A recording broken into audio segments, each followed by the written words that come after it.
7 de janeiro. Ontem Michele me presenteou com uma graciosa caderneta de telefones.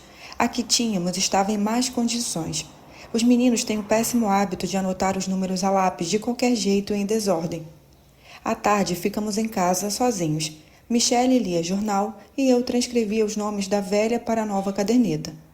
Não se passaram mais de 6 ou 7 anos desde que os copiei pela primeira vez. No entanto, percebo que era inútil transcrever muitos nomes dentre os primeiros escritos na velha caderneta. Seus lugares foram ocupados por outros anotados ao lado a lápis, às pressas. Perguntei a Michele se ele achava que somos volúveis em nossas amizades e ele respondeu que sempre pensou o contrário.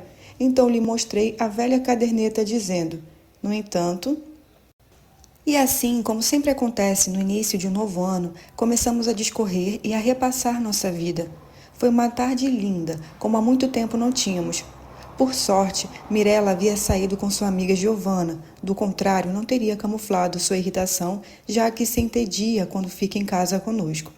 Sempre diz isso com dureza, sem pensar que talvez eu também me entedie ficando em casa com eles nos dias festivos ou à noite, mas ao contrário dela, não tenho sequer o direito de fazer tal comentário. E isso porque, se os filhos podem confessar francamente que se entediam com os pais, uma mãe nunca pode confessar que se entedia com os filhos sem parecer desnaturada. Fiz essa observação a Michele enquanto copiava os números na caderneta. Ele, sorrindo, retrucou que fizemos o mesmo com nossos pais. Respondi que não concordo, que a mim, por exemplo, o estudo havia custado sacrifícios porque não tinha vocação para isso, e, no entanto, eu não estudava só para obter quanto antes o direito de sair de casa, como a Mirella. Sobretudo, não lembrava ter algum dia considerado a diversão como uma coisa que me coubesse de direito. Era, a cada vez, uma sorte inesperada. De fato, tenho certeza de nunca ter respondido a minha mãe como Mirella muitas vezes responde a mim quando lhe peço que faça alguma coisa dentro de casa. Não posso, não estou afim. Michele diz que isso é culpa da última guerra e daquela que, conforme se teme, pode eclodir de um dia para o outro. Todos, e sobretudo os jovens, temem não poder se divertir e por isso querem aproveitar o momento presente, divertir-se o dia todo. Talvez seja exatamente por causa desse propósito que não o conseguem a contento. Enquanto copiava os nomes devagar, com cuidado, como se fizesse um exame de caligrafia, eu observava que, a julgar por aquela caderneta, nossas amizades mudaram justamente depois da guerra. Talvez porque de lá para cá as condições econômicas gerais também mudaram e famílias como a nossa, que viram a renda diminuir e os filhos crescerem, devem forçosamente se adaptar a uma condição social diferente. Ou melhor, pensando bem, creio intuir que isso aconteceu porque durante a guerra alguns compreenderam muitas coisas importantes e outros não. Mas, num caso ou outro, talvez seja difícil as pessoas continuarem amigas por toda a vida. Na realidade, em certo momento, cada um de nós muda, fica diferente, alguns sambam adiante, outros ficam parados. Em resumo, nós caminhamos para direções opostas, de modo que já não há encontro, já não há nada em comum. Eu gostaria de ter telefonado a Clara Poletti, ao menos para lhe desejar bom Natal. Pensei ao transcrever o nome dela. O fato é que eu não tenho tempo, tenho cada vez menos tempo. Até me parecia inútil anotar seu número na nova caderneta. Quase não nos vimos mais, desde que ela se separou do marido. Nos últimos meses de seu casamento, tentei ficar perto dela o máximo possível para confortá-la. Ela sempre me dizia que eu não a compreendia e que escutar meus conselhos era como ler um livro escolar. Depois da separação, Clara começou a escrever roteiros cinematográficos, passou a frequentar gente que nós não conhecemos. Tornou-se uma mulher bastante famosa e quando vamos ao cinema, não raro nos acontece ver seu nome nos créditos dos filmes. Todas as vezes que fui vê-la, ela estava ocupadíssima, falava comigo apressada entre um telefonema e outro, sempre me dizia que estava apaixonada. Com frequência me perguntava se algum dia havia traído Michele. De outra pessoa que não me conhece bem, eu não toleraria essa pergunta, mas a ela eu respondia rindo: que bobagem. Mas Clara é simpática, talvez ficasse contente se eu lhe dissesse ou telefonasse no Natal. Continua com Michele? Me perguntaria.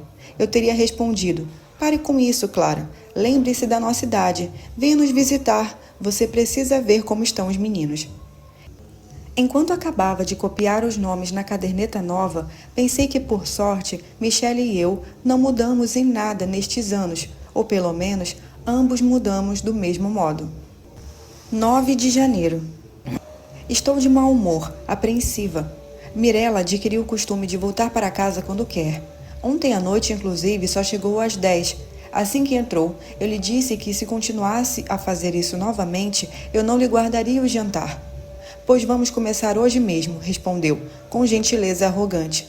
Eu posso muito bem dispensar a comida. Boa noite. Desconfiei que ela tivesse jantado fora com um homem.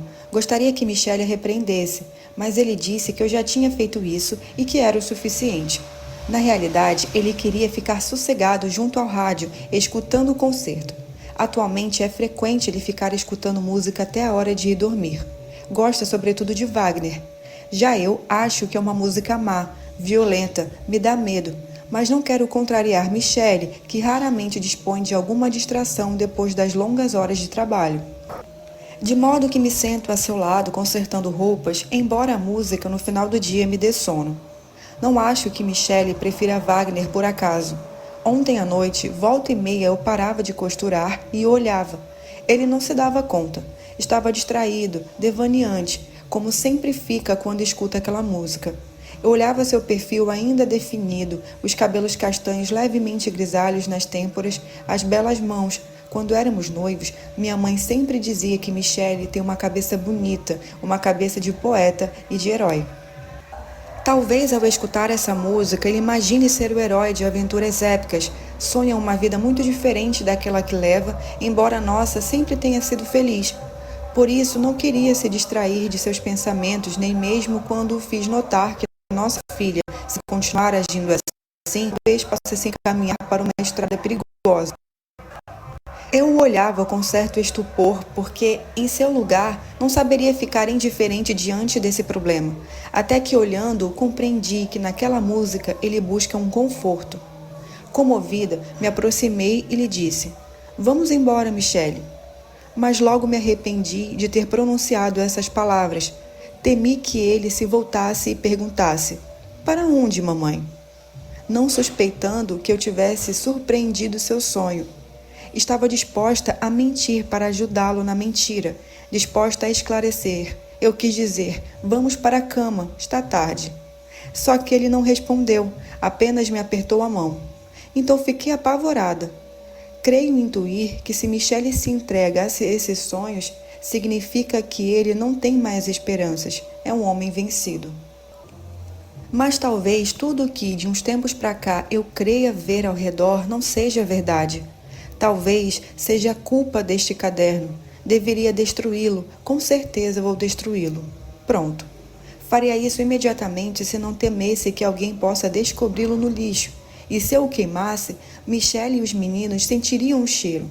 Também poderiam me surpreender no ato de queimá-lo, e eu não saberia o que dizer. Vou destruí-lo assim que puder. Domingo. 10 de janeiro. O comportamento de Mirella chegou a um ponto tal que preciso escrever sobre isso uma última vez para desabafar.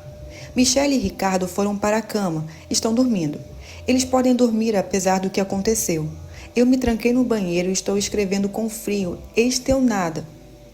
Esta noite, Mirella pediu as chaves de casa dizendo que iria ao cinema com uma amiga, Giovana, e o irmão dela. À 1 da manhã, ainda não tinha voltado. Preocupada, telefonei para a casa de Giovana e acordei todo mundo. A mãe atendeu e disse que Giovana estava dormindo, não tinha saído para lugar nenhum. Enquanto isso, Giovana, despartada pelo toque do telefone, acorreu e tentou tomar o aparelho da mãe. Ouvi que falava baixinho, nervosa. A mãe me disse: Giovana está aqui ao meu lado, dizendo que de fato haviam combinado de ir juntas, mas depois o plano foi por água abaixo e Mirella saiu com outras pessoas. Mas não creia nisso, senhora, não deve ser verdade. Agradeci e, enquanto desligava, senti que empalidecia. Corri à janela. Nada. Então fui acordar Ricardo e em seguida Michele. Ficamos os três debruçados na janela. Soprava um vento frio. Pouco depois, um carro parou diante do portão. Um carro grande, cinza. Vi Mirella desembarcar, voltar-se para o veículo e se despedir com um gesto de mão afetuoso. Eu queria ver quem a acompanhava. Teria descido até o portão se não estivesse de hobby. Então pedi a Ricardo, desça você, mas ele logo disse, é o Alfa de Cantone. Enquanto isso, o automóvel arrancava. Perguntei quem era Cantone. Ricardo respondeu, um sujeito de 34 anos. Mirella abriu a porta de casa com cautela. Quando nos viu, os três em pé, de hobby, na entrada da sala de jantar, hesitou por um momento como se quisesse fugir e depois avançou um tanto pálida, mas sorrindo, tentando parecer natural. Boa noite, disse. Ficou tarde, vocês não deviam me esperar acordados. Adiantou-se até nós e aproximou-se do pai a fim de saudá-lo com um beijo, como sempre faz, mas ao mesmo tempo lhe olhava para mim. Escute, Mirella, eu disse séria, me forçando a ficar calma. Telefonamos para Giovanna, por isso não nos venha com mentiras. Onde você estava? Ela jogou a chave sobre a mesa de jantar com desprezo. Então disse, é culpa de vocês, são vocês que me obrigam a mentir. Michele observou irônico. Nós? Ah, esta é muito boa. E ela insistia, sim, vocês. Não é admissível que eu, na minha idade, nunca saia sozinha à noite ou que só possa sair acompanhada de meu irmão. É ridículo, faço um papel ridículo. Ricardo sabe muito bem que muitas outras moças... O irmão a interrompeu bruscamente, dizendo que jamais permitiria que sua irmã faça aquilo que muitas outras moças fazem. Não me permitiria? O que você tem a ver com isso? No máximo, posso ser obrigado a obedecer a meu pai. A você... Michele estava prestes a intervir, mas eu conheço o temperamento de Mirella e temi que neste caso fosse pior, então pedi que me deixassem sozinha com ela. Convidei-a para sentar como se ela fosse uma visita e também me sentei. Mirella estava emburrada com a expressão de quando era criança. No fundo, é uma boa moça, eu pensava. É um comportamento passageiro. Vai passar. Enquanto isso, ela tirava da bolsa um maço de cigarros americanos que não tinha quando havia saído. Até então, eu raramente a vira fumar. Agora, porém, notava que abria o maço com um gesto familiar. Eu não quis falar nada sobre o cigarro. Perguntei-lhe com doçura onde havia estado e com quem. Ela respondeu que fora ao cinema e depois dançar com Sandro Cantone, um advogado que tinha conhecido na noite de Natal na casa dos Caprelli. Perguntei-lhe com afeto, tentando segurar a mão que ela retirava, se estava apaixonada por ele. Respondeu, não creio, não sei, acho que não. Fitei-a nos olhos, esperando ao menos que estivesse mentindo, mas me pareceu que dizia a verdade. Perguntei-lhe por que então saía sozinha com ele, comprometendo assim sua reputação. Ela começou a rir. Mamãe, você ficou no século. Eu quis responder que não nasci naquele século, mas continuei tentando me fazer compreender e ser compreendida. Ricardo diz que ele é uma pessoa muito mais velha do que você. Veja bem, seria diferente se você tivesse saído com um colega de universidade. É até compreensível que possam ficar até mais tarde, conversando. Mas assim, com esse homem já maduro, estive prestes a falar do cigarro, mas resisti. Não sei. Mas há algo que não me agrada nessa sua nova amizade. Já é a segunda vez que você volta tarde, muito tarde. Além disso, me parece inquieta. E a noite já não é pontual para o jantar. Ontem, imagine, até suspeitei que você tivesse jantado fora. Eu a fitava para interrogá-la, desejando que me contradissesse. Ela disse que de fato havia jantado fora. Depois, ajeitou-se na cadeira e começou a me falar com frieza. Escute, mamãe, é bom que falemos claro. Estou cheia de sair com os amigos de Ricardo. Eles não têm um centavo, me fazem caminhar durante horas e horas, dizem uma infinidade de bobagens. Mamãe, me ouça. Eu não quero ter a vida que você e o papai tiveram. Papai é um homem extraordinário, fora do comum. Sei disso. Eu o adoro. Mas afinal, se fosse para ter a vida que ele fez você ter, eu me mataria. Só disponho de uma carta na manga, o casamento. E logo, porque não posso exigir muito, tenho apenas a juventude. Não tem um sobrenome, sei lá, um pai com uma posição política, uma posição social. Não tenho nem roupa. Por isso, se tiver que sair, eu vou sair, e vocês devem se acostumar. Além disso, sair me diverte. Você precisa fazer o papai entender isso também. Se insistirem nessa atitude, eu vou esperar atingir a maioridade e ir embora. Mas pensem, seria pior. Digo por vocês e também por mim. Precisam se acostumar. Não tenha medo, mamãe. Ela acrescentou, quase afetuosa. Eu não faço nada daquilo que você chama de fazer algo errado. Sorria e ao mesmo tempo me olhava com frieza, como quando aos 6 anos havia dito, sei de tudo, para anunciar que não acreditava mais na Befana. Até agora me pergunto se foi realmente Mirella quem falou assim ou uma moça que não conheço de jeito nenhum. Eu pensava que quando lhe comprei o encharpe de tule para a festa de Natal, eu havia hesitado porque era muito cara. Cheguei a desistir, mas depois voltei à loja para comprá-la. E os sentimentos, você não os leva em consideração, então? Ela me interrompeu, dizendo que eu não entendia. Respondi que entendia muito bem. Perguntei-lhe se não levava em conta nem mesmo o amor. O que isso tem a ver? Objetou. Acha que o que vocês sentem é amor? Esta miséria, este desgaste, esta renúncia a tudo, este vai e vem do escritório ao mercado, não vê como ficou acabada na sua idade? Por favor, mamãe, você não quer compreender nada da vida, mas eu sempre a considerei uma mulher inteligente, inteligentíssima. Raciocine, que vida você e o papai levam? Não vê que o papai é um falido e que a arrastou junto com ele? Se você me quer bem, como pode desejar que eu tenha uma vida semelhante à sua? Levantei imediatamente e fui fechar a porta para que Michele não ouvisse. Esse gesto me fez enrubescer. Me lembrou o que eu havia escrito na noite anterior, neste caderno sobre Michele e Wagner. Disse a Mirella que sempre fui felicíssima, que verdadeiramente desejava que ela o fosse também. Acrescentei que esta é a vida que toda mulher deve ter, que não lhe permitiria agir como se propunha. Enquanto estivesse na minha casa, não lhe permitiria. Sei que é um momento que passará, você vai refletir, eu farei refletir. Você se casará quando estiver apaixonada, quando admirar um homem e então amará sua família, seus filhos, como eu fiz. Se ele for rico, tanto melhor. Se não for, você trabalhará, como eu trabalho. Mirella me encarou com um olhar duro e disse, você está com ciúme. 14 de janeiro. Domingo de novo. Todos saíram logo depois do almoço.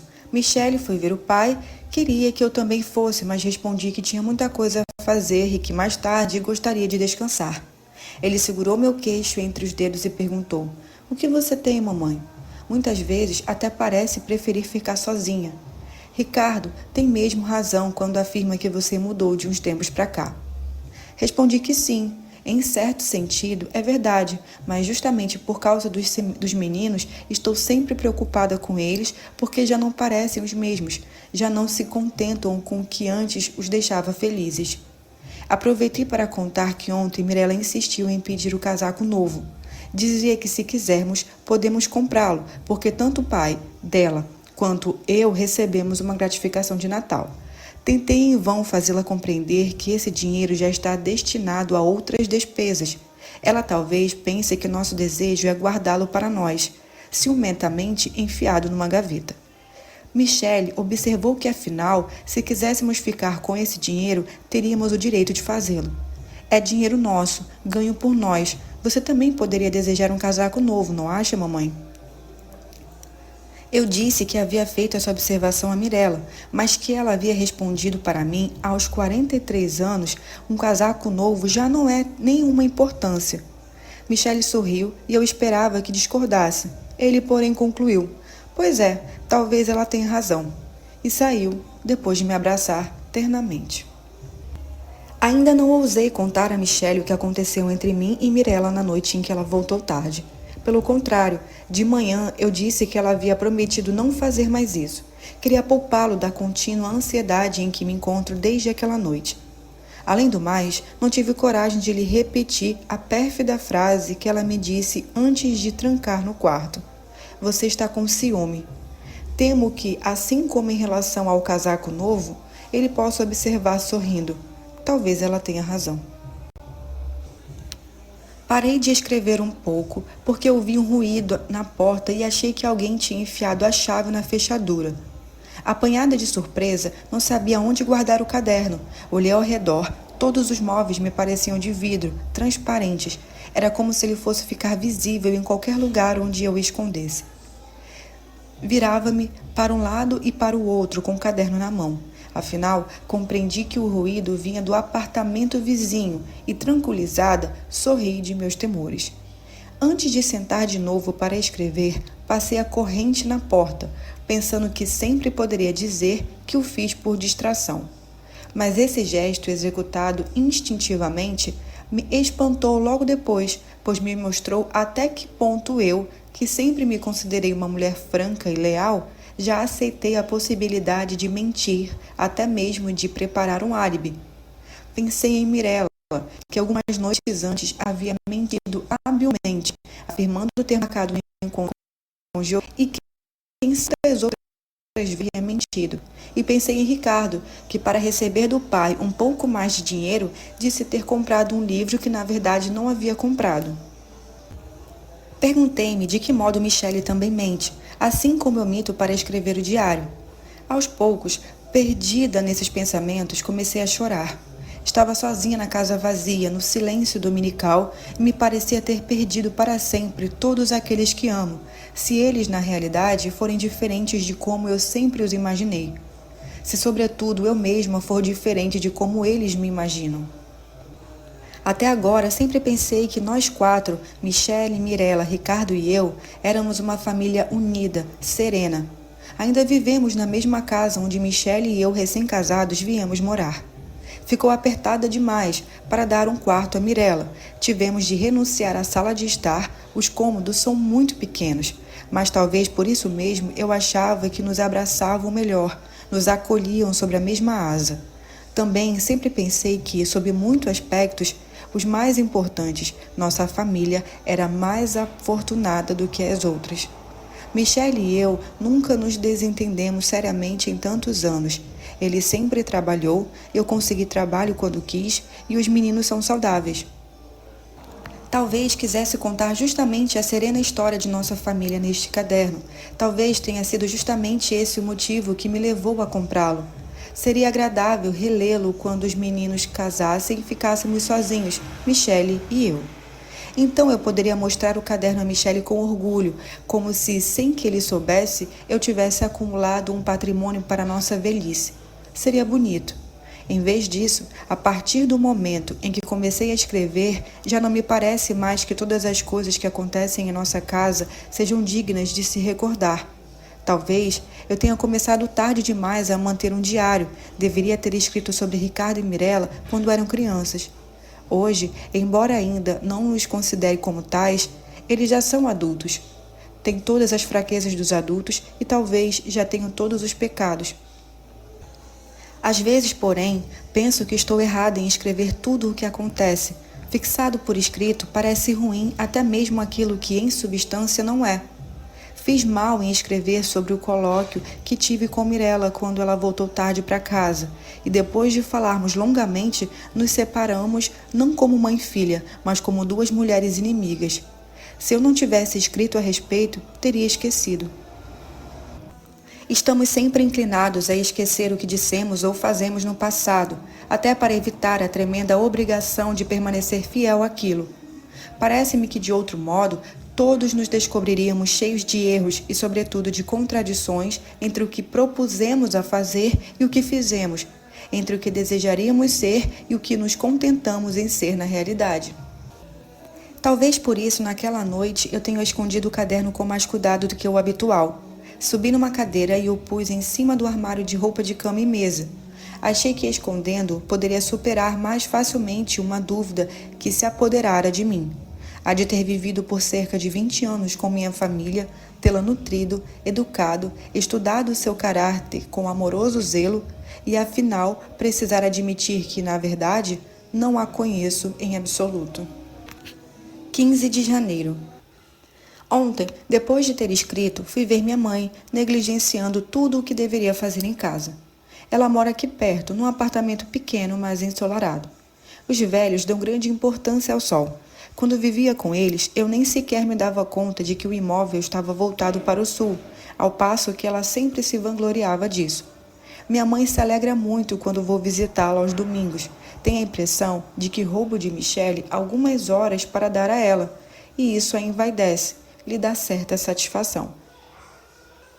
Aos domingos, se o tempo estiver bom, minha mãe fica de mau humor, uma vez que meu pai sai sozinho para uma longa caminhada. Primeiro, os dois vão juntos à missa das 10 e depois ela o acompanha passo a passo até em casa, de braços dados, afetuosamente. Mas uma vez no portão, ele se despede e logo se afasta, enquanto parada na calçada, minha mãe o segue com um olhar sombrio. Sem voltar-se para trás a fim de saudá-la, meu pai caminha desenvolto, como se quisesse, com seu ritmo, demonstrar ser muito mais jovem do que ela, embora tenham a mesma idade, 72 anos. Tudo é sempre igual na casa da minha mãe. A velha empregada ainda me chama de senhorita e minha mãe insiste em me chamar de bebê, embora eu tenha lhe dito que isso é ridículo, já tenho muitos cabelos brancos. Quando entro na casa, quase instintivamente vou até meu quarto de solteira. Minha mãe me segue e nos fechamos ali para conversar.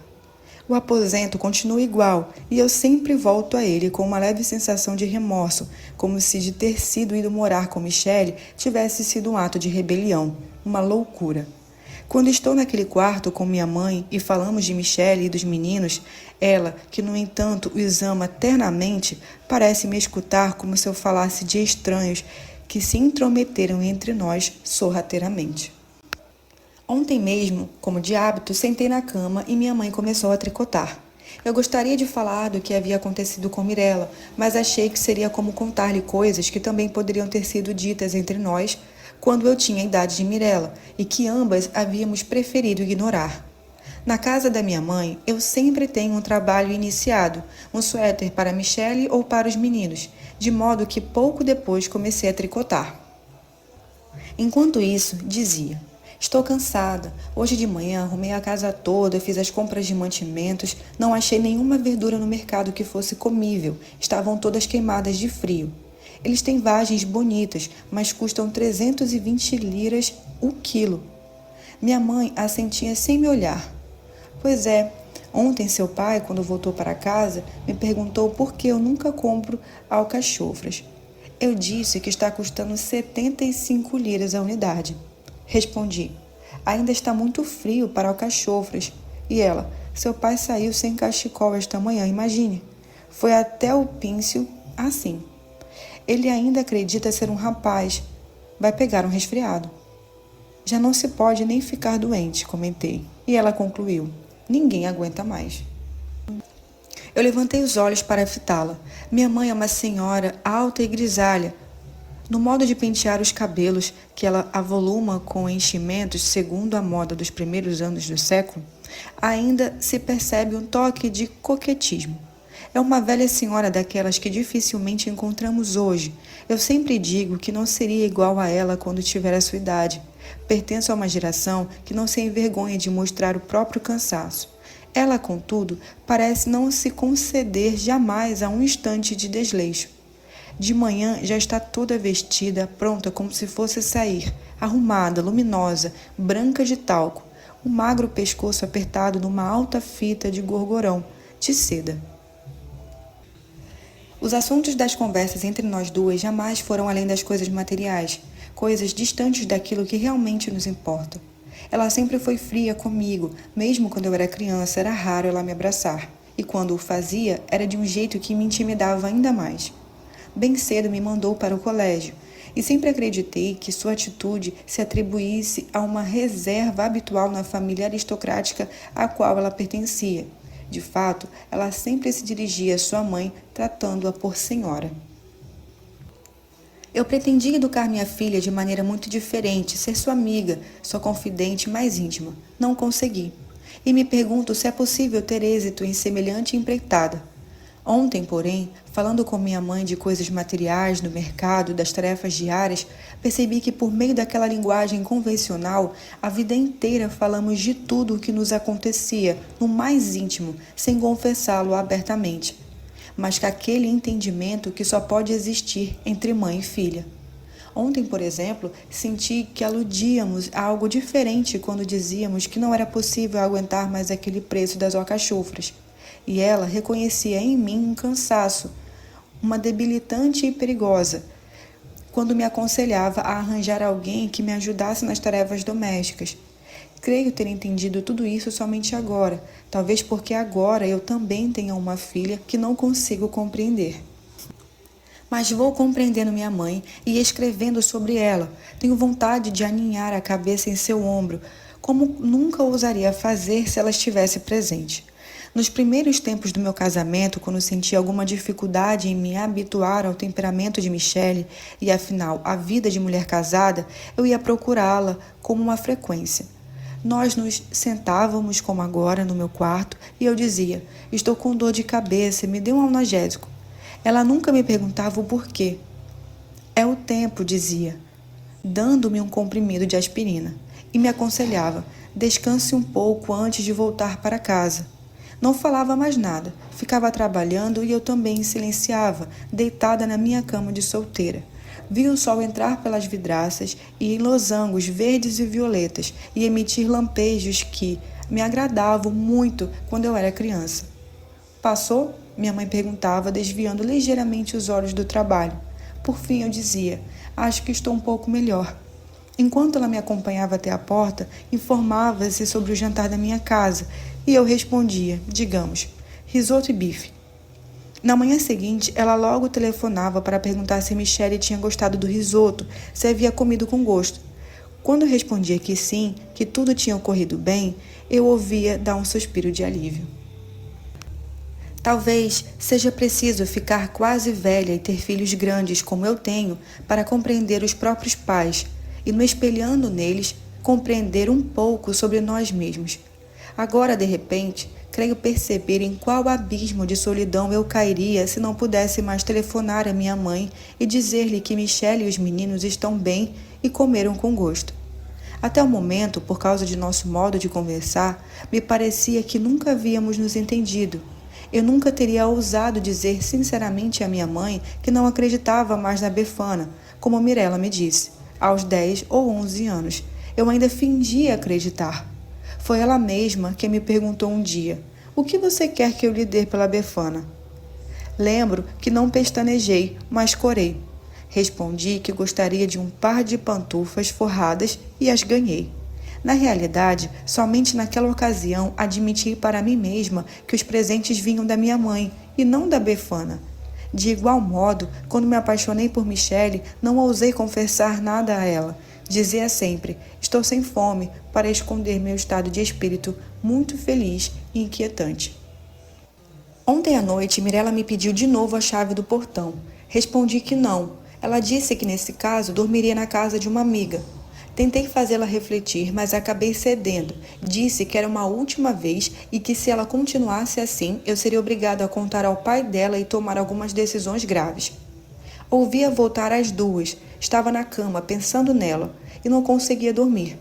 Hoje de manhã, ao abrir seu armário por acaso, vi uma bolsa nova de couro de javali que deve custar pelo menos 10.000 liras.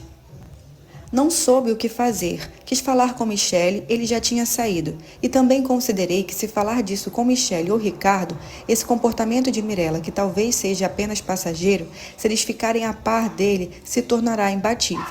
Pensei que o melhor seria fingir não ter visto a bolsa e, enquanto isso, estudar uma providência séria.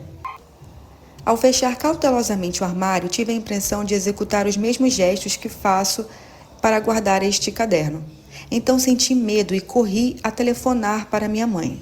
Porém, assim que a ouvi atender com sua voz calma, habitual, não tive coragem de lhe confessar que minha filha aceita presente de um homem. Disse que estava preocupada porque Mirella havia novamente insistido em me pedir um casaco novo e acrescentei uma bolsa de javali, que anda caprichosa, obstinada, para sair com todas as noites.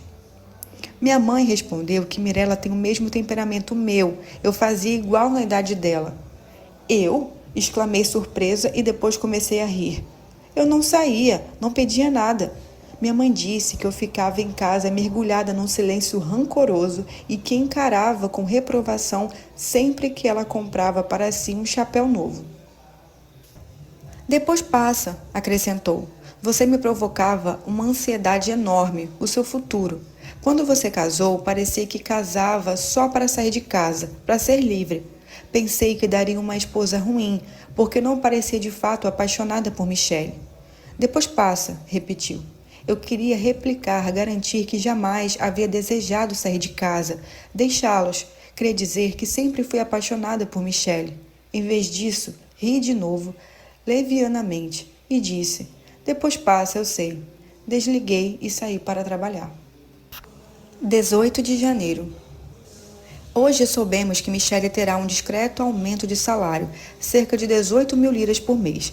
Assim que voltou do banco, na hora do almoço, ele me disse, esforçando-se para que sua voz soasse natural: Mamãe, venha comigo um instante. Os meninos já estavam em casa. Senti um sobressalto ao imaginar que ele tivesse encontrado o caderno, mas considerando que o guardei em cima do armário das roupas de casa, logo me tranquilizei. De fato, agora seria muito grave se ele o encontrasse, porque até escrevi que o tal Cantone presenteou Mirella com uma bolsa de javali e que eu fingi não tê-la visto. Quando fui ao seu encontro no quarto, Michele fechou a porta, me segurou as mãos com entusiasmo e disse: Mamãe, estamos ricos. Ao saber que ele havia falado pessoalmente com o diretor, o qual o tratou de modo até mesmo amigável, oferecendo-lhe todo o reconhecimento que ele esperava havia anos, fiquei tão contente que comecei a chorar. Então Michele me tomou nos braços, enquanto ele me estreitava, eu via por cima de seu ombro nossas imagens refletidas no grande espelho do armário e tinha a impressão de que éramos mais jovens. Além disso, ele me anunciou que não somente receberá esse novo salário a partir do mês de fevereiro, como esperávamos na melhor das hipóteses, como também os atrasados desde novembro passado. Em seguida, eu e lápis contas, concluiu que são cerca de 60 mil liras e imediatamente me ofereceu dispor dessa quantia de maneira que eu considerasse mais oportuna. Respondi que gostaria de contratar uma empregada em meio expediente, mas depois de refletir por algum instante, concluí que não, que era mais urgente comprar alguma coisa para Mirella. Ele perguntou o quê, e respondi que ainda não sabia precisamente, talvez o casaco vermelho que havia muito tempo que ela dizia desejar, uns sapatos e outras coisinhas que são necessárias a uma jovem da idade dela. Michele me encarou espantado. Então acrescentei que Mirella estava atravessando um momento difícil, daqueles que as meninas de famílias ricas são enviadas para uma bela viagem ao exterior. Michele, franzindo o sobrolho, pretendia falar imediatamente com ela, e em todo caso, ao contrário de mim, julgava que, sobretudo nos momentos difíceis, não convém tentar esconder de uma jovem a realidade mimando-a, ou melhor, iludindo-a com a aquisição de roupas, badulaques e outras futilidades do gênero. Pedi que por enquanto não falasse com ela, eu mesma lhe sugeriria isso quando fosse oportuno. Lembrei a ele que em fevereiro Mirella deve fazer algumas provas e que talvez seja o estudo, o medo de não ser bem-sucedida a deixá-la um pouco nervosa. É preciso desculpá-la. Aliás, como o aniversário dela é no dia 28, eu propus convidar alguns amigos dela para distraí-la. E embora me dê conta de que, considerando o custo de vida, a soma que deveremos receber não é, afinal, muito grande, fiz Michele ver que esse é um sinal de que as coisas, enfim, melhoravam para nós. Começavam quando o velho diretor da sede, que não tinha nenhuma simpatia por Michele, foi transferido para Milão, tendo sido substituído pelo atual, que, ao contrário, muito o aprecia. Michele disse que é verdade. As mulheres têm muita intuição e nos abraçamos de novo. Depois daquele abraço, acabei enrubescendo porque me parecia que fosse outro homem a me abraçar, e não Michele. Havia em seus abraços um vigor novo que me reconduzia em pensamento ao modo pelo qual ele costumava me estreitar quando éramos recém-casados. Ele não me abraçava assim fazia muito tempo. Eu achava que isso acontecia porque hoje temos pouquíssimas oportunidades de ficar sozinhos e à noite estamos sempre muito cansados. Na presença dos meninos, se Michele me fizer algum elogio ou me der um beijo, eu me sinto constrangida e o afasto com uma atitude severa, mas no fundo lisonjeada. Ricardo nos olha com ternura. Mirella, ao contrário, desvia o olhar, dando a entender que tais comportamentos são ridículos em nossa idade. Devo confessar, nos primeiros tempos, o modo fraterno de agir que se estabeleceu entre nós dois me desagradava muito, e internamente eu sentia um pouco de rancor. Mas não falava nada, temendo justamente parecer ridícula. Convencia-me que já era uma mulher velha e que Mirella tinha razão. Direi até que sua crueldade impiedosa, embora de certo involuntária, servia para me fazer aceitar mais facilmente uma realidade inegável. Eu pensava assim, sobretudo, quando tinha 35, 38 anos. Por mais que isso possa parecer absurdo, faz algum tempo que, ao contrário, admito com maior dificuldade e até com alguma resistência a ideia de estar velha e de ter que renunciar a tudo. Mas nunca ousaria confessar essa minha sensação, porque nada me parece mais penoso numa mulher do que a recusa em admitir que a juventude acabou e que é preciso aprender a viver diferentemente e a descobrir novos interesses. Desde hoje de manhã, porém, penso que se não tivéssemos tido tanta luta em nossa vida, ou se pelo menos tivéssemos tido mais vitórias, Michele teria me abraçado mais a miúde, como hoje de manhã. Havia chegado resoluto e alegre como quando ainda não éramos casados e ele fazia muitos projetos para o futuro. Naquela época, Michele dizia sempre que não ficaria muito tempo como funcionário de banco, que aquela não era sua vocação, que talvez gostaria de obter uma licenciatura e talvez dar aulas, talvez escrever. Acrescentava até que, se não fosse por amor a mim, se não precisasse ter um salário para podermos nos casar logo, já teria deixado o banco e se aventurado. Nos primeiros anos de casamento, eu temia que ele se lembrasse desses propósitos e quisesse realmente concretizá-los. Ricardo já tinha nascido e logo Mirella também despontava. Não saberíamos o que fazer, porque então nunca passávamos na possibilidade de que eu arrumasse um emprego. E então, por causa dos dois pequenos, eu não poderia trabalhar. Michele costumava dizer a nossos amigos e a mim que seu emprego era uma solução momentânea, que não gostava de seguir uma carreira lenta, nem de receber um salário tão baixo, embora seguro. Dizia que logo teria uma excelente oportunidade, estava esperando que amadurecessem algumas iniciativas importantes de certos amigos seus. Eu não lhe perguntava nada, porque essas conversas sempre me provocavam apreensão. Aos poucos, ele foi deixando de falar do assunto. Só o mencionava quando havia mais gente. Talvez tenha parado de ter contato com aquelas pessoas, pois deixou até de se referir a elas. A oportunidade não se apresentou nunca e ele parecia não pensar mais nisso. Hoje, porém, pelo seu modo de me abraçar, compreendi que, ao contrário, ele nunca deixou de pensar nessa questão. Eu deveria estar contente por ele não ter mais falado sobre isso comigo, já que esta é mais uma prova de que sua generosidade e delicadeza de espírito, mesmo assim, não me alegro. Sinto que em silêncio há uma crítica, quase uma acusação contra mim e as crianças por ele ter renunciado a tudo aquilo que gostaria. Mas hoje, ao me abraçar, manifestava uma esperança, ainda vivia e viva dentro dele, semelhante a uma outra que está escondida em mim e da qual não ousaria lhe falar. Eu estava alegre, me parecia que tudo ainda estava por começar.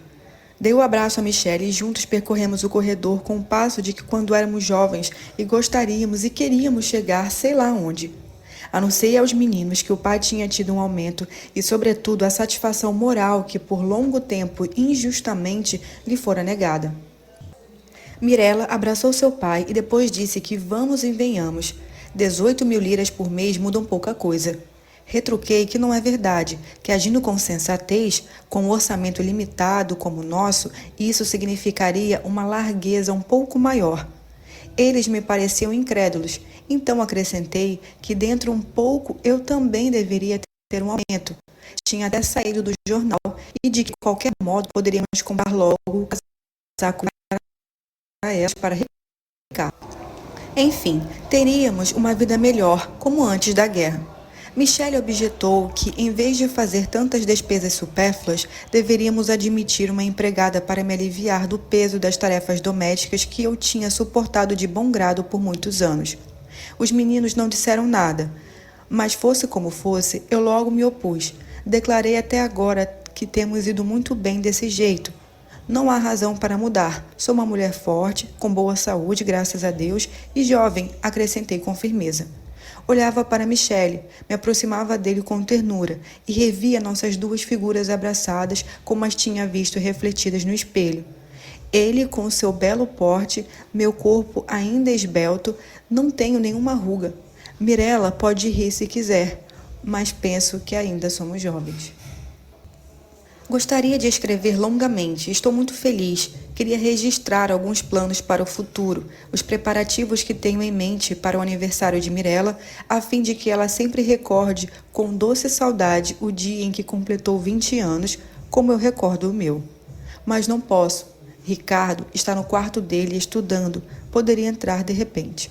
Mirella e Michele voltarão para casa de um momento para o outro. Devo realmente parar. Que pena.